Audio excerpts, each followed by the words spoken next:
put extensions in. Now call the meeting, Carbon County Board of Commissioners to order. Please rise for a moment of silence, prayer, and the Pledge of Allegiance.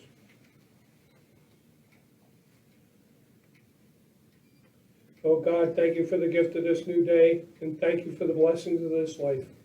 Family, friends, work, and purpose. Guide us as we discuss, plan, and dream together. Help us to make wise and just decisions. Amen. I pledge allegiance to the flag of the United States of America and to the republic for which it stands, one nation, under God, indivisible, with liberty and justice for all.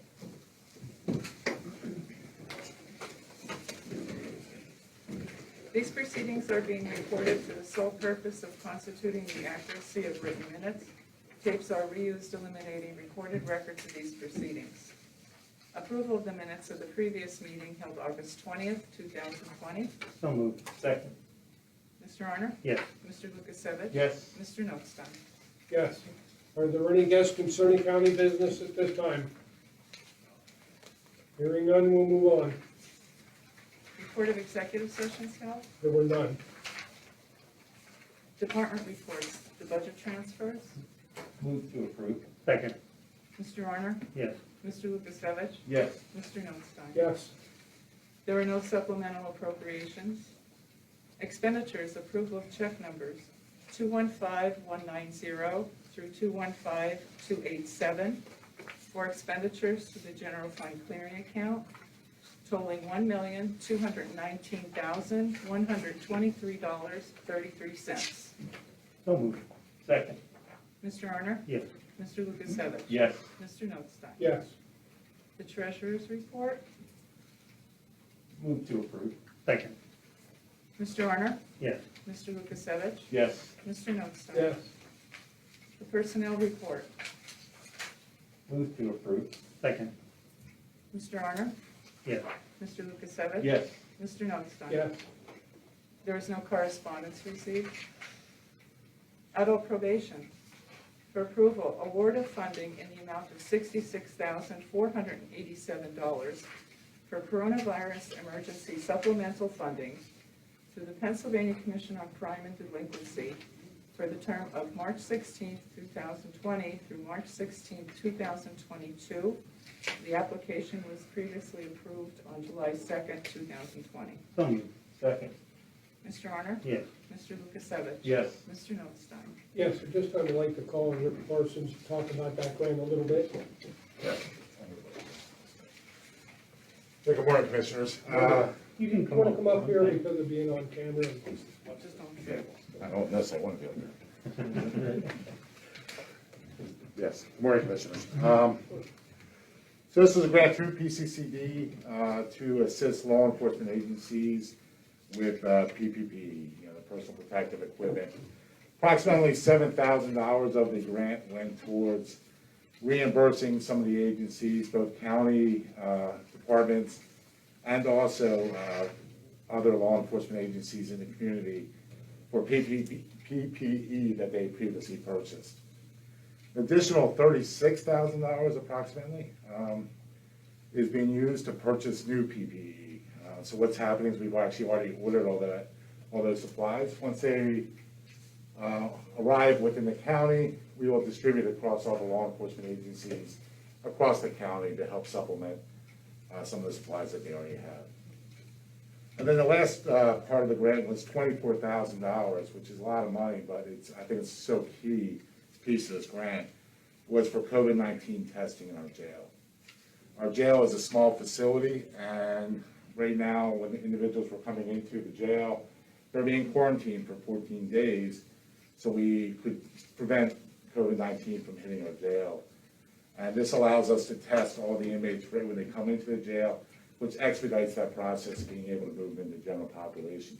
We just don't have the room and the ability to quarantine people going in and out of the prison at that level. So this is, I think, a great step for the county. Kelly, would you have any questions right now for the commissioners? Thank you all. Before you leave, I Okay. want to thank you because you put a tremendous amount of time into this grant application. many hours, as you have for many other grants in the past, for a lot of our programs. So I want to thank you for your effort in helping secure this funding for all the programs that you have talked about. So thank you very much. No, thank you, and I really do appreciate working with commissioners and the courts, and I think we've done a lot of good things, and I think we'll continue to do a lot of great things. So, thank you all. Thank you.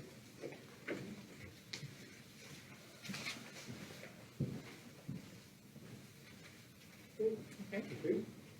Advertising for approval. Authorize the advertisement for bids for the 4476 Susquehanna Street renovation project construction contract. Move to approve. Second. Mr. Arner? Yes. Mr. Lukasevich? Yes. Mr. Notstein? Yes. Area Agency on Aging for approval and execution. Senior Community Center grant agreement between the Commonwealth of Pennsylvania and the Area Agency on Aging for the Weatherly Senior Center project. Expected allocation for the project is $5,100. Move to approve and execute. Second. Mr. Arner? Yes. Mr. Lukasevich? Yes. Mr. Notstein? Yes. Bid award for approval. Recommendation was received from the Director of Planning and Development to award the contract for the Community Development Block Grant bid opening on August 13th, 2020 for Mahoning Township street improvements, reconstruct and pave Pine Street, fiscal years 2016, 17, and 18, to H&K Group Incorporated of Skip Pack, Pennsylvania, at the bid price of $147,025.63. So moved. Second. Mr. Arner? Yes. Mr. Lukasevich? Yes. Mr. Notstein? Yes. Rejection of bid. Communication was received from the Director of Planning and Development recommending the bids for the Community Development Block Grant Project for Lehighton Borough sidewalks, replace ADA handicap ramps from the corners of Iron Street from 2nd Street through 6th Street for fiscal years 2016, 17, and 18. Move to approve the rejection. Second. Mr. Arner? Yes. Mr. Lukasevich? Yes. Mr. Notstein? Yes. Children and Youth for approval and execution. Addenda to extend the rates of the following 2019-2020 purchase of service agreements for 180 days from the fiscal year ending June 30th, 2020, or until finalization of the fiscal year 2020-2021 contracts for the agencies as listed. Move to approve. Second. Mr. Arner? Yes. Mr. Lukasevich? Yes. Mr. Notstein? Yes. The District Attorney for approval and execution, the submission of a RAZA grant application and agreement to the Pennsylvania Commission on Crime and Delinquency in the amount of $94,570. The project period is January 1, 2021 through December 31st, 2022. So moved. Second. Mr. Arner? Yes. Mr. Lukasevich? Yes. Mr. Notstein? Yes. Emergency Operations and Training Center, Fire Pond Construction Quality Assurance, for approval and execution, a proposal received from Earth Rest Group Incorporated of Pipersville, Pennsylvania, to observe and document fire pond construction activities and liner installation as part of the Emergency Operations and Training Center project in Nesquehoning Borough. Costs are as listed. So moved. Second. Mr. Arner? Yes. Mr. Lukasevich? Yes. Mr. Notstein? Yes. GIS mapping for approval and execution. An agreement with Esri of Redlands, California for services to update the GIS IT architecture to include configuration of security, hardware, and software at a total cost of $12,600. So moved. Second. Mr. Arner? Yes. Mr. Lukasevich? Yes. Mr. Notstein? Yes. Insurance for approval. Acceptance of the renewal for special risk accident coverage for county volunteers for the period of October 1, 2020 to October 1, 2021. The carrier is Gerber Life Insurance Company through the CCAP insurance program at an annual premium of $340. Move to approve. Second. Mr. Arner? Yes. Mr. Lukasevich? Yes. Mr. Notstein? Yes. Planning and Development for approval. Fiscal year 2020 Community Development Block Grant CV and single application for entitlement and non-entitlement communities as per the attached list. Move to approve. Second. Mr. Honor? Yes. Mr. Lukasevich? Yes. Mr. Notstein? Yes. For approval, adoption, and execution, the fiscal year 2020 CDBG CV resolution. Move to approve. Second. Mr. Honor? Yes. Mr. Lukasevich? Yes. Mr. Notstein? Yes. For approval and execution, the fiscal year 2020 Community Development Block Grant CV disclosure report for non-entitlement communities and entitlement communities. Move to approve. Second. Mr. Honor? Yes. Mr. Lukasevich? Yes. Mr. Notstein? Yes. A fee waiver for approval. A request was received from the Planning Development Director for consideration to waive the county's land development application fee and provide a letter of support for Valor Clinic's proposed Veterans Unstoppable facility in Gooder Township. Move to approve. Second. Mr. Arner? Yes. Mr. Lukasevich? Yes. Mr. Notstein? Yes. Solicitors report? Thank you for approval and execution, correctional facility, an addendum to extend the agreement with Ethos Clinic of Emmaus, Pennsylvania, to provide psychiatric services at the correctional facility for an additional 2 years, commencing November 1, 2020 through October 31, 2022. Ethos shall provide 4 hours of services per week. The rates are $150 per hour for the psychiatrist and $125 per hour for the physician's assistant. So moved. Second. Mr. Arner? Yes. Mr. Lukasevich? Yes.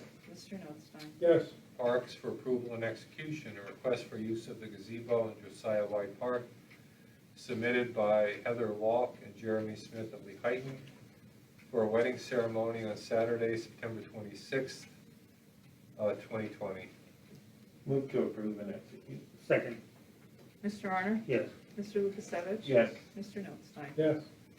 A tax assessment, a tax refund for approval and payment, a communication received from Tax Assessment Bureau verifying the following taxpayers due a refund of county real estate taxes. Property in Lansford Borough owned by Carbon Premier Realty LLC. Taxpayers requesting a refund due to the property being destroyed by fire. The refund is based on a 3-month prorated assessment, and the total refund of county taxes due is $307.16. Move to approve. Second. Mr. Arner? Yes. Mr. Lukasevich? Yes. Mr. Notstein? Yes. Tax refund for property in Telmensing Township of Dylan Fiala. The taxpayer is requesting a refund due to court-ordered approval of a veteran's exemption. Total refund due of county taxes is $1,366.17. Move to, Oh, go ahead. Go ahead. No. Move to approve. I'll second. Mr. I'm sure Arner? He thirds it. Mr. Lukasevich? Yes. Mr. Notstein? Yes. Nothing further. Any further business? Go first, or do you Yeah, want me to go? yeah, go ahead. Okay.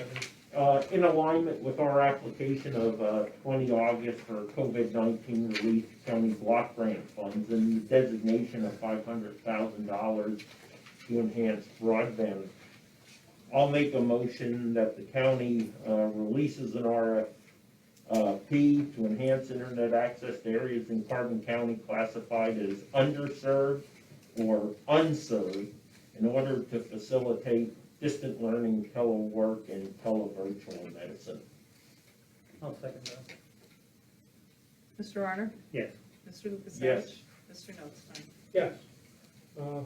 What I have today is a proposal from Ralph Clay surveyor, to do a topographical survey of the area of the Emergency Operations and Training Center to ensure that everything is at the correct elevations, and also the possibility of needed fill, that we would have a good readings on the elevations for any additional ground removal or movement that may be necessary to level the area.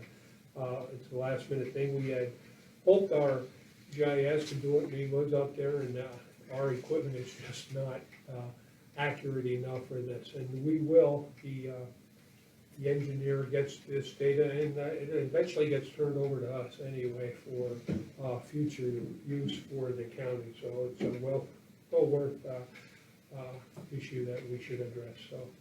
Yeah, I'll move the contract with surveyor. I'll second it. Mr. Honor? Yes. Mr. Lukasevich? Yes. Mr. Notstein? And that should not exceed 1 day's work, or approximately $1,210. If for some unknown reason you might need another half day, be included in that. Okay. Anything? Nothing to add. Just commissioners reports. Well, okay, I have one other thing I'd like to bring up on further business. We were going to curtail or stop the services of the constables in the district magistrate offices, which present some security issues, as well as, I believe all of this was covered under COVID. However, those funds are getting extremely low, so I know Greg Armstrong, County Administrator, has some concerns with that. If you'd like to speak to concerns at this time. Well, the use of the constables does vary by office. We've seen heavier use in some offices. It does help them to provide questioning at the door for people with COVID-related symptoms, as well as helping enforcing the use of masks in the public areas of those offices. So district judges have really appreciated the constables when they've been there. It's on an infrequent basis during the week when the sheriff's not able to provide security on Wednesday during those time periods. So the judges at those courts would really appreciate the continuation at this time. Greg, do we have any estimate of the cost going forward, or what's the historical amount we've been paying for it? I truthfully haven't seen the bills that have been submitted. I am curious to know myself Yeah. to see how it varies among the four offices. Right. I know Okay. Judge Amango is particularly appreciative, Yeah. just because of the nature of the volume he deals with up there. Sheriff Orvilla, questions, concerns? Well, I know that generally what would happen if the constables were no longer able to provide some of those security services, the sheriff's office would be requested to step in. Aside from our normal challenges we have with personnel, we already provide services there on Wednesdays for preliminary hearing dates, and our staff complement isn't enough to be able to do that any other days. And, you know, we face the same challenges as other agencies right now. We have some vacancies, we have some training, people at training, and we also have some medical leave of absence. So the challenges that we face now are even more significant than what we would do on a normal basis, when I don't think we'd be able to provide those kind of services. Now, I understand, and this has been an issue throughout the years, we have talked about several times, is the fact that all the magistrates have their hearings on a Wednesday. And it creates a problem not only for the sheriff's, court administration, but for the public defenders and the district attorney's office, who has to have people at all four offices at the same time. So it is a personnel issue all the way around. So I would appreciate if the courts would really take a serious look in the very near future on how we can't eliminate the hearings all being held on one day at the same time, if that is at all possible. And I'm sure the commissioners and the sheriff or whoever would be more than happy to meet with the judges to see if we can, what changes we can make to help eliminate some of the personnel problems that we have in supplying them all in one day. I can say that we are currently in discussions with court administration on that topic. A lot of that has to do with the individual decisions by the magistrates and the courts. But we're having those discussions right now, So Commissioner. it probably puts a major burden on the corrections facility also, because a lot of these people have to be transported. And likewise, the police departments, I would assume, that they all have to transport the inmates from the prison to the magistrates and back again. So if they have 2 or 3 different facilities they have to go to, and it's a burden that all these people coming and going all day long out of the correctional facility is also an issue. So I think that's something that through the CJAC, we're working with the courts that we can try to come up with a better method. Hearing that, are there any suggestions or I mean, comments? are we looking at like making a motion to retain them for another 2 weeks or a Yeah, month and You're not- work it out? I mean, I can make the motion for that for, I mean, what would be suitable for you to put it in motion for 2 weeks or a month and just review it to see how things can be worked out? Or, I mean, are you looking for a permanent thing to be set? My feeling is a month is necessary. There's a lot of logistics for the sheriff and I to work through with the judges at those courts, as well as any further approvals we might need from the president judge. I'd say 2 weeks. Okay, Then then I'll give us make some time I'll to make talk the about it, motion look to at some of proceed the with them for issues 2 and weeks try to address them. until the issues are resolved, you know. So I'll second Rocky's motion. And- Okay. Mr. Arner? Yes, Mr. Lukasevich? Yes. Mr. Notstein? Yes. Commissioners' reports, Mr. Arner? none today. Mr. Lukasevich? Well, first I want to defer a couple minutes to our treasurer so we can talk about the most recent hotel tax numbers that have come in. Good morning, Commissioners.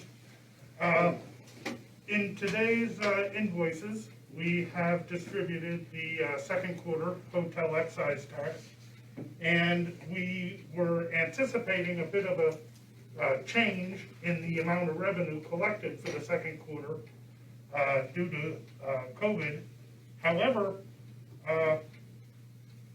the gross collections were $219,496.19. Compared to second quarter of last year, we are only down $945.83. For the first half of 2020, our year-to-date gross collections is $445,177.99. That is an increase over the same period last year of $45,790.63. Of that, the county retains 4% to cover their administration of the hotel tax. That amount was $17,807.12. Monies that are directly for the use of Pocono Mountain Visitors Bureau from Carbon County, $338,335.27. And monies that will be coming back from Pocono Mountain Visitors Bureau to offset tourism costs that the county incurs will be $89,035.60 for the first half of the year. So we're doing pretty good with collections in spite of COVID, and we'll see what the third quarter brings. The third quarter should be a full quarter of activity because a lot of the restraints were lifted towards the end of the second quarter. Unless you just have any questions for me? No, thanks, Ron. Want to bring an update on the parking kiosks. Aspirationally, we were expecting the beginning of September to have the kiosks operational. We do now foresee a delay to sometime in October, and then we'll have to make a decision if we want to try that transition, during fall foliage, which may not be the best time for that transition. So it's something the commissioners will be discussing over the next week or two about a more firm date on the rollout of the kiosks. I want to emphasize today is the last Recreate and Educate event out at Mock Chunk Lake Park. That's a collaboration between the park and the Environmental Education Center. That's at 2 o'clock today. And there was a motion or 2406, and that was the grant to the community center, and that's for a pool table and a couple of benches as the seniors wait for the buses. And I simply bring that up because our senior centers have reopened. Our director of the Area Agency on Aging, Sue Ziegler, has said it's going extremely well. And I would encourage the media to take an opportunity to go out there and speak with those particular location directors and the seniors, just to see how it is a positive for them during this challenging time. That's all I have. Mr. Notstein? I believe that's all I have today, and sorry, Ron, under treasurer's report, I should have had you do your report then on the vacation bureau. Department heads. It doesn't matter, I can pop up anywhere. And you have been known to do that. Okay. Any further business? I have nothing. Hearing none, meeting adjourned. Kelly? One question, what is the bid opening for the Susquehanna Street? You're gonna be advertising. What was that? Bid opening The date. Bid opening was October, This is right at the very October beginning. 1st. October 1st, yeah. Okay, that's all I have, That's all? that's all.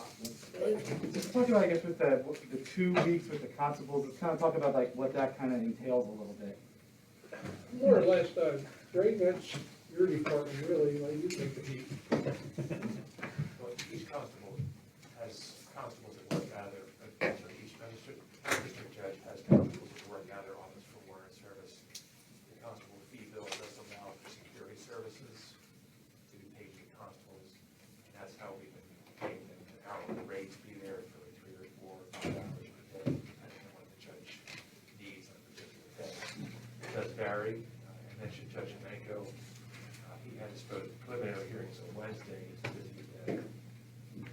Tuesdays and Thursdays, he also has a large number of traffic hearings due to his work covering I-80 Turnpike. So that's a large volume day. It's very helpful to have someone at the door enforcing, reminding people about masks, asking about any COVID-type symptoms, and then communicating with the office staff that this person is requesting a continuance or whatever the needs might be.